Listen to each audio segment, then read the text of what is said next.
और मैं हूं प्रिया। खबरों की शुरुआत करें उससे पहले आइए देख लेते हैं क्या है आज की सुर्खियां।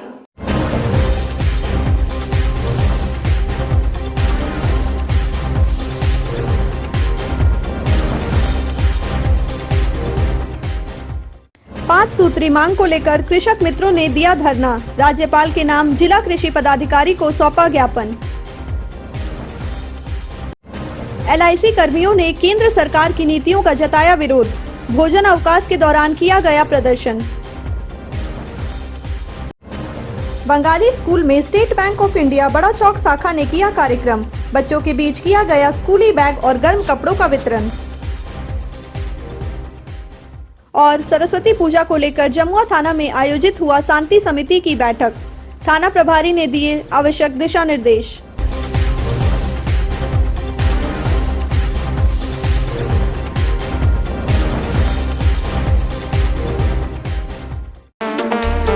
झारखंड प्रदेश कृषक मित्र महासंघ के द्वारा 5 सूत्री मांगों को लेकर सोमवार को जिला कृषि कार्यालय के समक्ष 1 दिवसीय धरना प्रदर्शन किया गया। धरना कार्यक्रम की अध्यक्षता कृषक मित्र के जिला अध्यक्ष धर्मेंद्र यादव एवं संचालन राजेश प्रजापति ने किया। धरना के बाद मांगों को लेकर एक ज्ञापन राज्यपाल के नाम जिला कृषि पदाधिकारी को सौंपा गया। कृषक मित्रों को प्रोत्साहन राशि देना होगा। बंद करो, शोषण करना बंद करो। कृषि विभाग पदाधिकारियों की मनमानी नहीं चलेगी।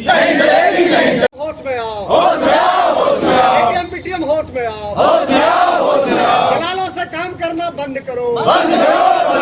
इस बाबत धर्मेंद्र यादव ने कहा कि कृषक मित्र लंबे समय से केंद्र व राज्य स्तरीय योजनाओं को धरातल पर उतारने में अपनी महत्वपूर्ण भूमिका निभाते रहते हैं, लेकिन अभी तक कृषक मित्रों को मानदेय लागू नहीं किया गया है। झारखंड प्रदेश कृषक मित्र महासंघ के बैनर तले हम लोग महामहिम राज्यपाल के नाम से ज्ञापन सौंप रहे हैं जिला कृषि पदाधिकारी के द्वारा कि कृषक मित्रों को अविलंब मानदेय लागू कीजिए। दूसरा मांग है जो 2 वर्ष से प्रोत्साहन राशि बकाया है। तीसरा मांग है हम लोग जो है सो झारखंड सरकार के द्वारा एक कमेटी बनाई गई है अनुबंध कर्मी, उसमें अनुबंध कर्मी को नियुक्ति के लिए जो उसमें हम लोग को शामिल नहीं किया गया है उसको अविलंब शामिल किया जाए। और तीसरा मामला एक हमारे भ्रष्टाचार के खिलाफ एक कृषक मित्र गाँव के प्रखंड अध्यक्ष है सुभाष यादव जी, उनके ऊपर झूठा वीडियो द्वारा मुकदमा किया गया है और जिला कृषि पदाधिकारी के द्वारा उनका वेतन को मानदेय प्रोत्साहन रोक दिया गया है। उसको अगर 15 दिन के अंदर अगर भुगतान नहीं किया तो हम लोग सीधा जिला मुख्यालय में 15 दिनों के बाद आमरण अनशन करेंगे। भारतीय जीवन बीमा निगम के 3 प्रमुख यूनियन अखिल भारतीय बीमा कर्मचारी संघ, LIC क्लास 1 ऑफिसर्स एसोसिएशन और विकास अधिकारी संघ की ज्वाइंट फंड के द्वारा केंद्र सरकार की नीतियों के विरोध में भोजन अवकाश में LIC गेट पर द्वार प्रदर्शन किया गया। विरोध प्रदर्शन का नेतृत्व करते हुए बीमा कर्मचारी संघ के सचिव धर्म प्रकाश ने कहा कि आज का विरोध प्रदर्शन केंद्र सरकार की उन नीतियों के खिलाफ है जिनके तरह भारतीय जीवन बीमा निगम के निजीकरण का पहल किया जा रहा है। LIC एक में अमेंडमेंट जिंदाबाद जिंदाबाद जिंदाबाद, इनकलाब जिंदाबाद जिंदाबाद जिंदाबाद।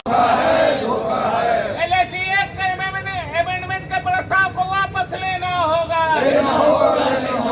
LIC एक में अमेंडमेंट के प्रस्ताव को वापस लेना होगा। वेतन पुनरीक्षण जल्द करना होगा। जीवन बीमा निगम के 3 सबसे बड़ी यूनियन के द्वारा विरोध प्रदर्शन किया जा रहा है। आज के दिन हम लोग केंद्र सरकार के उन तमाम नीतियों के खिलाफ हमारा ये प्रदर्शन है जिन नीतियों के तहत हमारे जीवन बीमा निगम के स्टेटस को बदलने का प्रयास किया जा रहा है। अभी वित्त मंत्री के द्वारा जो बजट प्रस्ताव लाया गया है उसके तहत उन्होंने बजट प्रस्ताव में LIC एक्ट को अमेंडमेंट करने की बात कही है। साथ ही साथ बीमा क्षेत्र के प्रत्यक्ष विदेशी निवेश में 49% से 74% करने का प्रस्ताव लाया गया है। हम तमाम यूनियन ये दोनों प्रस्ताव का विरोध कर रहे हैं। आप सबों को मालूम होगा कि भारतीय जीवन बीमा निगम की स्थापना 1956 में 5 करोड़ पूंजी से हुई थी। आज भारतीय जीवन बीमा निगम का टोटल एसेट 32 लाख करोड़ से भी अधिक का है। और इतना ही नहीं, भारतीय जीवन बीमा निगम देश के आधारभूत संरचना के विकास में हमेशा अहम योगदान देते आया है। हमेशा से LIC बजट एक्सपेंस का 20% कंट्रीब्यूट करती है और ऐसे उत्कृष्ट संस्था का विनिवेश करना कतई देश हित में नहीं है। अभी केंद्र सरकार सोच रही है कि LIC एक्ट को अमेंड करके हम LIC के IPO के माध्यम से निजीकरण करें। यह निजीकरण निश्चित रूप से देश हित में नहीं है, बीमा धारकों के हित में नहीं है, इसलिए हम लोग इसका विरोध कर रहे हैं। और हम लोग चाहते हैं कि LIC का स्टेटस जो 1956 में था आज भी वही रहे। इतना ही नहीं, बीमा क्षेत्र में जो प्रत्यक्ष विदेशी निवेश की सीमा में जो वृद्धि की गई है 49 से 74% किया गया है, उसका भी हम लोग विरोध कर रहे हैं। जब इंश्योरेंस सेक्टर में FDI 49% था तो जरूरी पूंजी भी नहीं आया, और अब जब 74% किया गया है तो इसकी क्या गारंटी है कि जो ज़रूरत है पूंजी की वो पूंजी आ जाए। ये जो वृद्धि किया गया FDI में जो वृद्धि किया गया उसका एकमात्र मकसद है कि निजी बीमा कंपनियों का मालिकाना विदेशी कंपनी के हाथों में सौंप देना है, और हम इसका विरोध करते हैं। LIC में कर्मियों का 1 अगस्त 2017 से वेतन पुनरीक्षण बकाया है और अभी तक इस संबंध में कोई सार्थक बातचीत नहीं हुई है। LIC प्रबंधन और केंद्र सरकार दोनों उदासीन रवैया अपनाए हुए हैं। आज के गेट डिमोन्स्ट्रेशन के माध्यम से हम लोग मांग कर रहे हैं कि अविलंब हमारा वेज रिवीजन हो, ताकि कर्मचारियों में जो रोष व्याप्त है उसे दूर किया जाए। आप लोग के माध्यम से हम केंद्र सरकार से पूछना चाहते हैं कि लगातार केंद्र सरकार सार्वजनिक प्रतिष्ठानों को बेच रही है, तो जो बिक्री हो रहा है, जो उस शेयर को बेचा जा रहा है, वो जो पैसा आ रहा है, साथ ही साथ GST में कलेक्शन बहुत ज़्यादा बढ़ा है, वो जो पैसा आ रहा है तो केंद्र सरकार कहाँ खर्च कर रही है।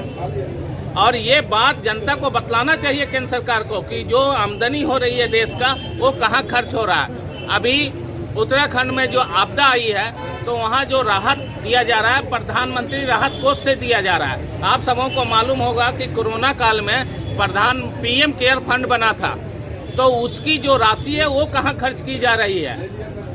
अगर प्रधानमंत्री राहत कोष से आपदा में राहत दिया जा रहा है तो PM केयर फंड का जो भी आया है, डोनेशन आया, उस राशि का खर्च कहाँ हो रहा है। हम आपके माध्यम से केंद्र सरकार से ये जानना चाहते हैं। केंद्र सरकार की जवाबदेही है कि तमाम बातों को जनता के सामने लेकर के जाए। 49 से 74% इंक्रीज करने का प्रस्ताव के विरोध में है हम, और वेज रिवीजन जो हमारा 2 साल से ड्यू है हम उसका डिमांड करते हैं, और LIC में IPO लाने के विरोध में। अवैध कोयला खनन को लेकर पुलिस की कार्रवाई जारी है। SP अमित रेणु के निर्देश पर SDPO अनिल कुमार सिंह के नेतृत्व में लगातार अभियान चलाकर अवैध खननों को ध्वस्त किया जा रहा है। सोमवार को भी अभियान चलाकर क्षेत्र में स्थित अवैध खननों को ध्वस्त किया गया। मौके पर SDPO अनिल कुमार सिंह ने कहा कि कोयले को सुरक्षित रखना सभी की जिम्मेवारी है। आगे भी यह अभियान लगातार जारी रहेगी।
कोयला तस्करों के खिलाफ जो अभियान है ये बिल्कुल क्लीन स्वीप है। इनको मतलब किसी भी कीमत पर कोयले की अवैध उत्खनन नहीं करने दिया जाएगा। और जो इसमें जो भी है या प्रत्यक्ष या परोक्ष रूप से, जिसके बारे में मैं बार बार पहले से भी कहता आ रहा हूँ कि वे सुधर जाएं, नहीं सुधरेंगे तो उनके विरुद्ध लीगल एक्शन लिया जाएगा और क्लीन स्वीप को अंतिम अंजाम तक पहुँचाया जाएगा। और ये बिल्कुल चोरी बर्दाश्त नहीं की जाएगी और CCL को अपना काम करने के लिए बिल्कुल ही स्वच्छ और इंडिपेंडेंट इन्वॉल्वमेंट यहाँ दिया जाएगा। और CCL का भी सहयोग है कि इन्होंने अपना मशीनरी को इसमें लगाया है और पूरी तरह से जो कोयला का अवैध उत्खनन हो रहा था रोक लगा दी गई है। केक एवं पेस्ट्रीज के शौकीनों के लिए अच्छी खबर है। सोमवार को शहर बोड़ो स्थित GD बगेड़िया मोड़ पर box and bytes cake shop का उद्घाटन विधिवत रूप से किया गया। मौके पर शॉप संचालक की मां पुष्पा देवी ने फीता काटकर दुकान का उद्घाटन किया। उद्घाटन अवसर पर डॉक्टर विकास माथुर, अमित कुमार, सुजित कुमार, उत्तम शर्मा समेत अन्य कई खासोआम उपस्थित थे। बताया गया कि शॉप में प्योर वेजिटेरियन है, जहां से cake, pastries, pizza, burger, roll आदि उपलब्ध हैं। इसके साथ ही टोटल बर्थडे सॉल्यूशन भी यहां उपलब्ध है।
आज हमने न्यू शॉप ओपन किया है Bakes and Bites GD Bagadia hospital के बिल्कुल मोड़ पे। हमारे पास प्योर वेज प्रोडक्ट अवेलेबल है, reasonable price, great taste and all pure veg product, cakes, pastries, cookies and pizza, burger. एक बार विजिट करें।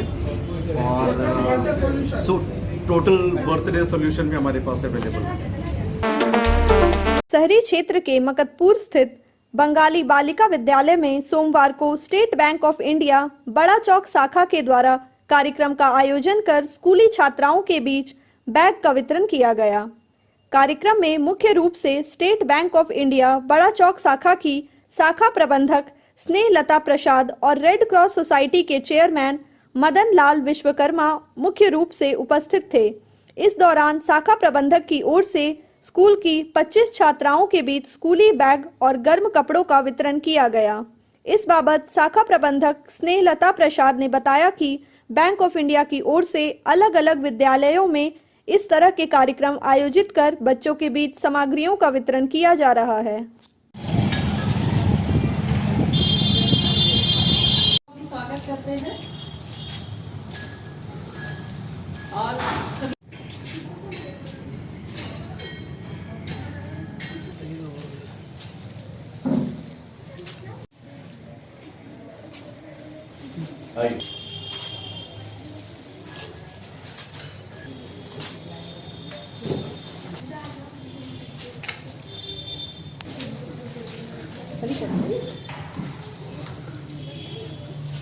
बड़ा चौक शाखा के द्वारा आज हम लोगों ने कॉर्पोरेट सोशल वेलफेयर के तहत नेताजी सुभाष मध्य विद्यालय एवं बंगाली बालिका मध्य विद्यालय में 25-25 जरूरतमंद छात्राओं को स्कूल बैग एवं स्वेटर प्रदान किया है। इसके लिए मैं हमारे क्षेत्रीय प्रबंधक श्री पंकज कुमार झा सर, मुख्य प्रबंधक श्री राजेंद्र प्रसाद शाह सर, श्री वीर कुमार सर एवं श्री नवीन कुमार सर का आभार व्यक्त करती हूँ। साथ ही मैं रेड सोसाइटी के चेयरमैन श्री मदन लाल विश्वकर्मा का भी आभार व्यक्त करती हूँ, जिन्होंने इस कार्यक्रम में बढ़ चढ़ कर हिस्सा लिया है। नेताजी सुभाष मध्य विद्यालय के प्रधान अध्यापक श्री विधान चंद्र रॉय जी का भी मैं आभार व्यक्त करती हूँ और हमारे इस बंगाली बालिका मध्य विद्यालय के प्रधान अध्यापिका श्रीमती एकता प्रेरणा जी का भी आभार व्यक्त करती हूँ एवं समस्त शिक्षिकाओं का आभार व्यक्त करती हूँ, जिन्होंने इस कार्यक्रम को सफल बनाया है। आगामी सरस्वती पूजा को लेकर सोमवार को जमुआ थाना क्षेत्र में थाना प्रभारी प्रदीप कुमार दास की अध्यक्षता में शांति समिति की बैठक आयोजित की गई। बैठक में पंचायत प्रतिनिधियों, समाज सेवी व प्रबुद्ध नागरिकों ने हिस्सा लिया। बैठक में थाना प्रभारी ने सभी से 17 फरवरी को ही प्रतिमा विसर्जन करने का आह्वान किया है। इसके साथ ही उन्होंने कहा है कि 18 फरवरी को प्रतिमा विसर्जन करने पर इसकी जवाबदेही स्वयं आयोजकों को लेना पड़ेगा। इसके साथ ही गाने बजाने को लेकर आवश्यक दिशा निर्देश दिया गया। मूर्ति घुमाते हैं कहाँ तो ले जाते इधर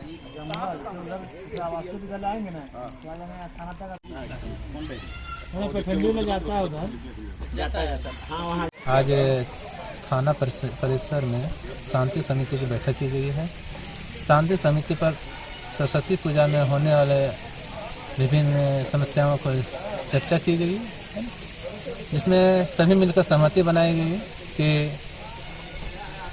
सभी पूजा समिति लोग निर्धारित रूट चार्ट के अनुसार ही मूर्ति के विसर्जन करेंगे, डीजे का उपयोग नहीं करेंगे और लाउड स्पीकर का इस्तेमाल करते हैं तो उसमें फुहड़ गाना का इस्तेमाल नहीं करेंगे, धार्मिक गाना का ही इस्तेमाल करेंगे। और कहीं यदि रूट चार्ट में मस्जिद या मंदिर से क्रॉस करते हैं तो पूर्णतः डिसिप्लिन में वहाँ से क्रॉस करेंगे और मूर्ति का विसर्जन हर हाल में 5 बजे शाम के पूर्व करेंगे। गिरिडीह औद्योगिक क्षेत्र के डांडीडीह पंचायत स्थित सरैयाडीह के स्थानीय ग्रामीण प्रदूषण से काफी परेशान हैं। सोमवार को पंचायत के मुखिया प्रतिनिधि सीताराम पंडित के नेतृत्व में ग्रामीणों ने सियाराम हार्ड कोक फैक्ट्री के समक्ष जाकर विरोध प्रदर्शन किया। ग्रामीणों ने बताया कि फैक्ट्री से निकलने वाले धुएं से आसपास के ग्रामीण इलाके काफी प्रभावित हो रहे हैं। लोग फैक्ट्री से निकलने वाले धुएं से काफी परेशान हैं, इसलिए तत्काल फैक्ट्री से निकलने वाले प्रदूषण को बंद करवाने की मांग की है। इधर मुखिया प्रतिनिधि ने भी फैक्ट्री से निकल रहे प्रदूषण को बंद करवाने की मांग की है। है सर यही कि हम लोग बगल में रहते हैं और यहाँ पर फैक्ट्री है, प्लस हम लोग अगर मारना चाहता है जो जिसका फैक्ट्री है, अगर हम लोग को मारना चाहता है तो गोली चला के मार दे। इस तरह का हम लोग का गश्त खाना इस तरह का गश्त खाना हम लोग का जुलूम है, समझे कि नहीं। अगर हम लोग इस गश्त खाएंगे तो हम लोग गरीब आदमी पैसा कहाँ पाएंगे, हम डॉक्टर के पास दिखलाएंगे। जैसे अंधेला मेरा लड़का लोग घर में था, सब एकदम काला हो गया, तो हम लोग आए दौड़ के कि यहाँ तरह धुआं कहाँ हो रहा है। हम लोग सोचे कि भट्टा लगा हुआ वहाँ पर गर्दा उड़ता हो, लेकिन देखते थे यहाँ पर गेस्ट उड़ रहा है। निकलने घर से तो पूरा भथा गया इधर से, हम लोग का घर बगल में है, बगल में घर है, यहाँ पर हुआ हमारा घर है, ठीक है। अच्छा। और मनमानक तरीके से ये प्लांट चला रहा, ये मतलब टोन भी घोषित हो चुका है। टोन में तो ये सवाल नहीं है जब तक मुफस्सिल से चलाया, और ये चिमनी में दरार आ गया, हम लोग का घर का बगल में है, कहीं भी गिर सकता है। ग्रामीण प्रशासन को ये आगाह करना मीडिया के माध्यम से चाहते हैं कि यह प्लांट चारों दिशा से घनी आबादी से घिरा हुआ क्षेत्र है और इस कोक प्लांट में हमेशा प्रदूषण ही प्रदूषण होता है। इसलिए प्रशासनिक महकमा से हम लोग चाहते हैं, हम सभी ग्रामीण, कि यह प्लांट को अतिशीघ्र बंद करवावे, अन्यथा हम लोग जन आंदोलन के लिए उग्र हो जाएंगे। देवरी सामुदायिक स्वास्थ्य केंद्र में सभी आंगनबाड़ी केंद्र के सेविका व सहायिका तथा स्वास्थ्य कर्मियों को कोविड-19 का टीका लगाया जा रहा है। सोमवार को 45 लोगों को कोविड-19 का टीका लगाया गया। इस संबंध में MPW केशव कुमार ने बताया कि जिला स्वास्थ्य विभाग के दिशा निर्देश के तहत 11वें दिन भी सामुदायिक स्वास्थ्य केंद्र देवरी में कोविड-19 का टीका लगाया जा रहा है और अभी तक लगभग 650 लोगों को टीका लगाया जा चुका है।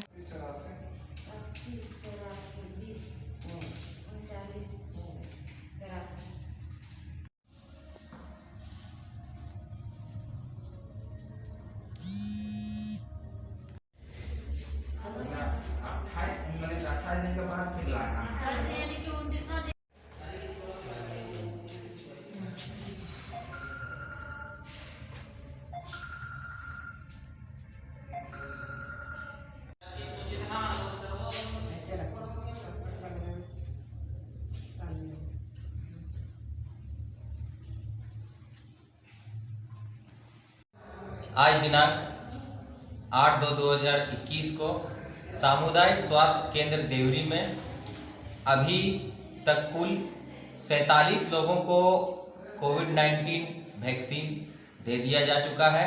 आज वैक्सीनेशन का सामुदायिक स्वास्थ्य केंद्र देवरी में 11वां दिन है और आज आंगनबाड़ी सहायिका और आंगनबाड़ी सेविका और कुछ सहिया एवं स्वास्थ्य कर्मियों को वैक्सीन पड़ा है। अभी लोग आ रहे हैं, वैक्सीन ले रहे हैं। अभी तक जितने भी वैक्सीन दिए जा चुके हैं उसमें से किसी को के भीतर भी प्रतिकूल प्रभाव वैक्सीन का नहीं देखा गया है और इस कार्यक्रम में मुख्य रूप से ANM मंजू कुमारी जी, एंजेला जी, मोहम्मद संताज जी, केशव कुमार यानी मैं और साथ ही खिरोधर मुर्मू जी ने सक्रिय रूप से भाग। जन कल्याण संगठन के द्वारा देवरी प्रखंड अंतर्गत चतरो पंचायत के सलैया पहरी में दिवंगत महेंद्र पंडित और हरियाडी पंचायत के बुतुरवा टार में दिवंगत लूटन पंडित के श्राद्ध कार्यक्रम हेतु खाद्य पदार्थ दिया गया। हम लोग जन कल्याण संगठन के माध्यम से देवरी प्रखंड के 2 गांव, एक गांव जो चतरो पंचायत के अंदर आता है जिसका नाम है सलैया पहरी, वहाँ पे आज से 1 सप्ताह पहले एक पंडित है, उनका देहांत हो गया था, आकस्मिक मृत्यु हुई थी। जब हम लोगों को जानकारी मिली थी तो हम लोग जन कल्याण संगठन के माध्यम से आज से 4-5 दिन पहले परिवार से मिले थे और हम लोग आश्वासन दिए थे कि जहाँ तक भी होगा श्राद्ध कर्म में मदद करेंगे। और उसी सिलसिले में आज हम लोग संगठन के माध्यम से जहाँ तक संभव हो पाया श्राद्ध कार्यक्रम के लिए मदद किए। उसके अलावा एक और जगह वहाँ भी पंडित ही थे। यह जगह देवरी प्रखंड के हरियाडी पंचायत अंतर्गत बुतरवा टाण है। यहाँ भी एक व्यक्ति थे जिनकी भी आकस्मिक मृत्यु हुई थी। इनके श्राद्ध क्रम में भी हम लोग जहाँ तक हुआ मदद करेंगे। और आज हम लोग भी फ़िलहाल मैं बुतरवा टाण में बैठा हूँ, हमारे अगल बगल कुछ पब्लिक भी बैठे हैं। मैं सभी को आश्वस्त करता हूँ कि यह जो आप देख रहे हैं यह बस एक टेलर है। अगर आप लोगों का आशीर्वाद रहा, ऊपर वाला चाहे तो ऐसा काम आप लोगों के बीच करके दिखाएंगे जो करना तो दूर किसी ने सोचा भी नहीं होगा। यह तो बस एक टेलर है। मुखिया मुखिया कुछ करती बोल बजे होते से बाद में बोल करबे, अभी बोल कुछ नहीं देखो बाद में भी होता है भी जलवन बोलता बोल दिए वैसे ना बोले तो कुछ। और डीलर तिलर कुछ मदद करल थू? अभी तो ना मदद करल थू। जिला परिषद हो ना वो करना भेंट भेलेंगे। भेंट करल के लल भेंट दल थू ने? ना भेंट कर गेल लो हम जैसे ना भेंट भेल। तो अभी जन कल्याण संगठन के तरफ से तोरा कुछ मदद मिलले, ओकर खातिर तो की कैल चाह? हम की करब, हमरा मदद करती गरीब के लिए। तो की मिललो बोलो? मिलले आटा 50 किलो, दाल 10 किलो, एक चना तेल, 4 गो साबुन। आज के बुलेटिन में बस इतना ही। ताजा तरीन खबरों को आप समृद्धसमाचार.com पर पढ़ सकते हैं। दीजिए हमारी पूरी टीम को इजाजत। नमस्कार।